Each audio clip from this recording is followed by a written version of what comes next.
नमस्कार साथियों, मैं हूं रोहित और आप देख रहे हैं हमारा यूट्यूब चैनल राठौर एकेडमी। आज की इस वीडियो में लेकर आए हैं जनरल नॉलेज के टॉप 30 क्वेश्चन जो आपकी आगामी सभी परीक्षाओं के लिए हेल्पफुल होने वाले हैं। तो चलिए साथियों, लेते हैं आज का पहला प्रश्न। पहला प्रश्न है, भारत में डाक सूचकांक में कुल कितनी संख्याएँ होती हैं? बताइए फ्रेंड्स, राइट आंसर क्या है? भारत में डाक सूचकांक में कुल कितनी संख्याएँ होती हैं? तो इस क्वेश्चन का सही जवाब है ऑप्शन बी, यानी कि 6 संख्याएं होती हैं। इसका बी ऑप्शन करेक्ट हो जाएगा। अगला प्रश्न है, संपूर्ण विश्व में संचार का सबसे तेज और सस्ता साधन कौन सा है? बताइए फ्रेंड्स, राइट आंसर क्या है? संपूर्ण विश्व में संचार का सबसे तेज और सस्ता साधन कौन सा है? आपके ऑप्शन है फैक्स, ऑप्शन बी कोरियर सेवा, option C snail mail, option D email. तो इस क्वेश्चन का सही जवाब है ईमेल, यानी कि डी ऑप्शन करेक्ट हो जाएगा। अगला प्रश्न है, भारतीय नेपोलियन की उपाधि से किसे दी गई है? बताइए फ्रेंड्स, राइट आंसर क्या है? भारतीय नेपोलियन की उपाधि किसे दी गई है? आपके ऑप्शन है चंद्रगुप्त प्रथम, option B Chandragupta Maurya, option C Harshavardhana, option D Samudragupta.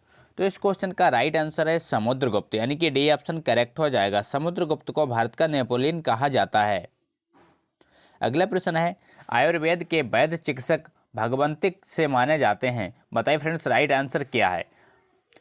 तो इस क्वेश्चन का सही जवाब है धन्वंतरी, यानी कि सी ऑप्शन करेक्ट हो जाएगा। धन्वंतरी माने जाते हैं। अगला प्रश्न है, इलाहाबाद के स्तंभ में उसकी उपलब्धियां उत्कीर्ण हैं। बताइए फ्रेंड्स, राइट आंसर क्या है? इलाहाबाद के स्तंभ में किसकी उपलब्धियां उत्कीर्ण हैं? आपके ऑप्शन है Chandragupta Maurya, option B Skandagupta, option C Vikramaditya, option D Samudragupta. तो इस क्वेश्चन का सही जवाब है समुद्रगुप्त, यानी कि डी ऑप्शन करेक्ट हो जाएगा। बढ़ते हैं अगले प्रश्न की ओर। अगला प्रश्न है, कवि कालिदास किसके राज कवि थे? बताइए साथियों, राइट आंसर क्या है? कवि कालिदास किसके राज कवि थे? आपके ऑप्शन है Samudragupta, option B Chandragupta, option C Kumaragupta, option D Chandragupta Maurya. तो इस क्वेश्चन का सही जवाब है चंद्रगुप्त, यानी कि बी ऑप्शन करेक्ट हो जाएगा।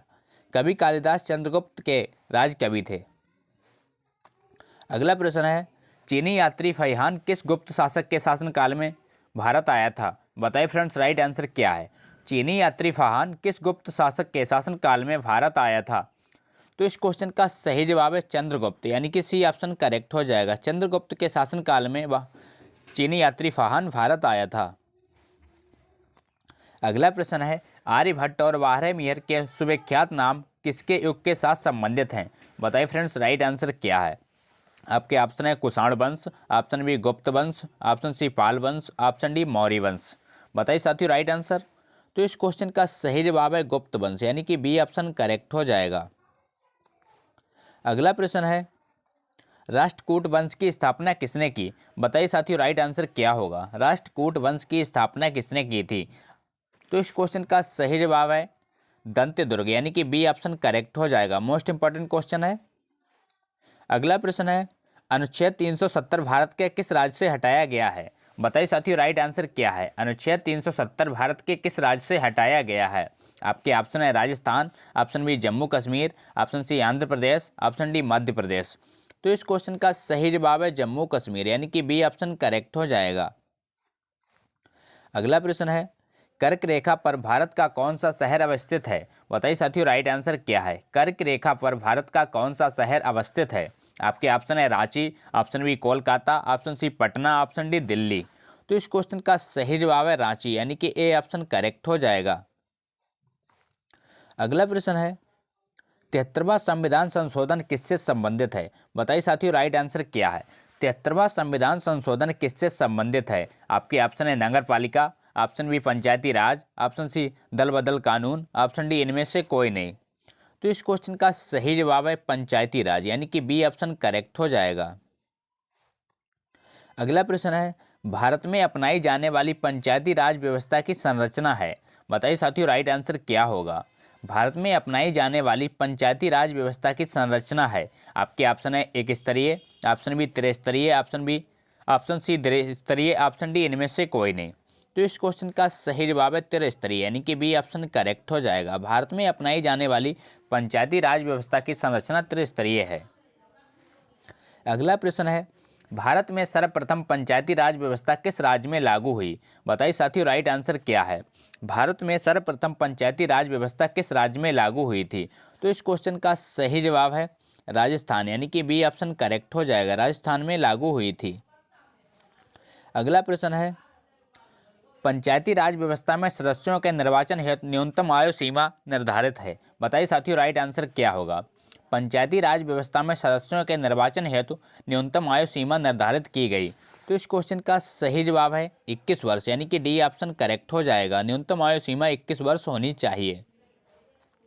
अगला प्रश्न है, 74वां संविधान संशोधन किससे संबंधित है? बताइए साथियों, राइट आंसर क्या है?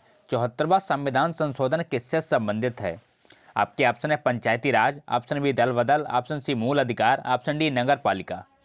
तो इस क्वेश्चन का सही जवाब है नगर पालिका, यानी कि डी ऑप्शन करेक्ट हो जाएगा। अगला प्रश्न है, नगरीय स्वशासन की संरचना में शामिल है। बताइए साथियों, राइट आंसर क्या है? नगरीय स्वशासन की संरचना में शामिल है। आपके ऑप्शन है नगर पंचायत, ऑप्शन बी दल बदल, ऑप्शन सी मूल अधिकार, ऑप्शन डी नगर पालिका। तो इस क्वेश्चन का सही जवाब है नगर पालिका, यानी कि डी ऑप्शन करेक्ट हो जाएगा। अगला प्रश्न है, वंदे मातरम को राष्ट्रीय गीत के रूप में किस तिथि को स्वीकार किया गया? बताइए साथियों, राइट आंसर क्या है? वंदे मातरम को राष्ट्रीय गीत के रूप में किस तिथि को स्वीकार किया गया? तो इस क्वेश्चन का सही जवाब है 26 जनवरी 1950, यानी कि डी ऑप्शन करेक्ट हो जाएगा। 26 जनवरी 1950 को वंदे मातरम को राष्ट्रीय गीत के रूप में स्वीकार किया गया था। अगला प्रश्न है, ध्वज गीत की रचना किसने की थी? बताइए साथियों, राइट आंसर क्या है? मोस्ट इंपॉर्टेंट क्वेश्चन है, ध्वज गीत की रचना किसने की थी? आपके ऑप्शन है Shyamlal Gupt, option B Ramdhari Singh Dinkar, option C Maithili Sharan Gupt, option D Makhanlal Chaturvedi. तो इस क्वेश्चन का सही जवाब है श्यामलाल गुप्त, यानी कि ए ऑप्शन करेक्ट हो जाएगा। अगला प्रश्न है, निम्न में से किस राज्य संघ क्षेत्र का अपना उच्च न्यायालय है? बताइए साथियों, राइट आंसर क्या है? निम्नलिखित में से किस संघ राज्य क्षेत्र का अपना उच्च न्यायालय है? आपके ऑप्शन है Delhi, option B Andaman Nicobar, option C Lakshadweep. तो इस क्वेश्चन का सही जवाब है लक्षद्वीप, यानी कि ए ऑप्शन करेक्ट हो जाएगा। अगला प्रश्न है, उच्च न्यायालय के न्यायाधीशों को शपथ कौन दिलाता है? बताइए साथियों, राइट आंसर क्या होगा? उच्च न्यायालय के न्यायाधीशों को शपथ कौन दिलाता है? आपके ऑप्शन है राष्ट्रपति, ऑप्शन बी सर्वोच्च न्यायालय का मुख्य न्यायाधीश, ऑप्शन सी मुख्यमंत्री, ऑप्शन डी राज्यपाल। तो इस क्वेश्चन का सही जवाब है राज्यपाल, यानी कि डी ऑप्शन करेक्ट हो जाएगा। अगला प्रश्न है, उच्च न्यायालय का न्यायाधीश अपना त्याग पत्र किसे सौंपता है? बताइए फ्रेंड्स, राइट आंसर क्या होगा? उच्च न्यायालय का न्यायाधीश अपना त्याग पत्र किसे सौंपता है? आपके ऑप्शन है राज्यपाल को, ऑप्शन बी मुख्यमंत्री को, ऑप्शन सी प्रधानमंत्री को, ऑप्शन डी राष्ट्रपति को। तो इस क्वेश्चन का सही जवाब है राष्ट्रपति को, यानी कि डी ऑप्शन करेक्ट हो जाएगा। अगला प्रश्न है, धन विधेयक किस सदन में प्रस्तुत किया जाता है? बताइए साथियों, राइट आंसर क्या है? धन विधेयक किस सदन में प्रस्तुत किया जाता है? आपके ऑप्शन है Rajya Sabha, option B Lok Sabha, option C दोनों में से किसी सदन में, ऑप्शन डी उपरोक्त में से कोई नहीं।